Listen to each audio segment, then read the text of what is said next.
Morning friends, welcome back to our channel, যার নাম অনিন্দিতার lifestyle. আজকে দেখো সকাল 9টা বেজে গেছে উঠতে উঠতে। আজকে বৃহস্পতিবার, আমি উঠে গেছি। এবার চলো আস্তে আস্তে যাব।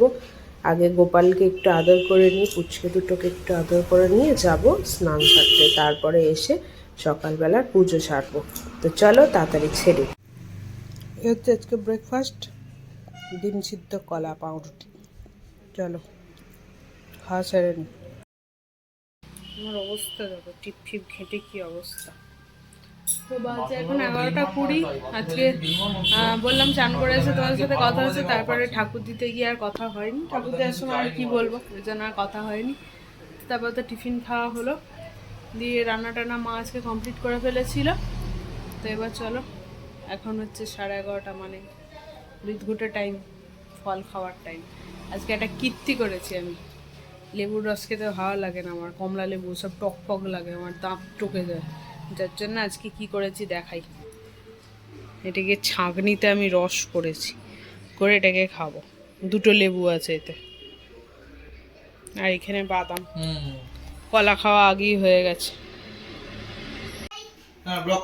কেমন আছো সবাই জিজ্ঞেস। আর ওটা কে বলে দে, এটা ওর বনু। কাজু কাজু কাজু কাজু। তো বাজে এখন 1:30। আমার খাওয়া কমপ্লিট হয়ে গেছে, আর আমার আজকেও যথারীতি সিঁদুর মুখে ভর্তি। যাই হোক, এটা ঠাকুরের। তো এখন খাচ্ছি। খাওয়া দাওয়ার পরে এই যে টক দই, টক দইটা খাবো এখন। তারপরে মেডিসিন আছে 2টো, সেগুলো খাবো। খাওয়ার পর বিছানায়। তো চলো খাওয়া দাওয়া সারি। আর বাড়ির সবাই খেতে বসেছে, এখন আমার খাওয়া হয়ে গেছে, বাড়ির সবাই বসেছে। তো বাজে এখন 5:30, এখন উঠে গেছি। তো চলো এবার গিয়ে সন্ধ্যে টন্ধ্যেগুলো দিই, তারপর আবার কথা হচ্ছে। যেটা এখন ম্যাগি হচ্ছে, এদিকে ডিম সিদ্ধ কালকে। এই তো যাচ্ছি।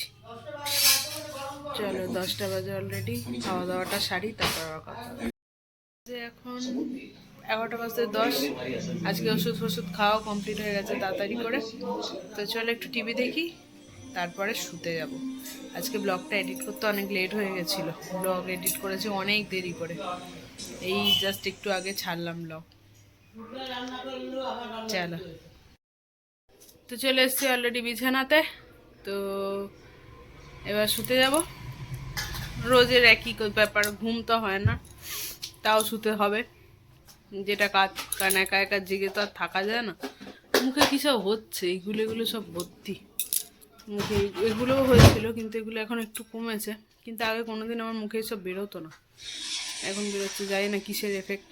তোমাদের যদি জানা থাকে জানিও যে এই সময় এইসবগুলো হয় কি না, বা কারোর হয়েছে কি না।